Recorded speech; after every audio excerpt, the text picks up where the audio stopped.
yow ana sa ndey. sama yaay. waaw. mère bi nee naa la keroog daal wéer. li wéeru.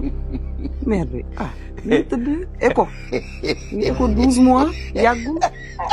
dafa ëmb. wax bu yeggee dafa ko moom. penu ginaar la am boog 12 mois yàggul. Anita xam nga man la mooy seen problème man seen langage yi man bu leen ma ci boole man boo may wax danga may wax ma xam li ngay wax. mère bi mi ngi jeel 12 mois lañ ko jeel yàggul 12 mois da koy laaj. yow sa ndey ngi ci kaso bi. looy ay nii yow mën nga xëy suba sax ñu képp la kaso nga naan. waaw ci bokkul ma la yow doo ma ñaanal jàmm. kaso daa jomb kenn. sa ndey de nga sa ndey lu ko yóbbu kaso. Cees bu ndaw la penu ginaar la loolu méttiwul jarul wax. ay ganaar lu tax mu tëdd kaso. waaw ñaata ganaar. penu ginaar la. pen bi boog yàggul.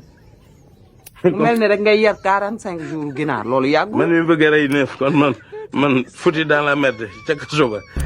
sama dans la merde kon.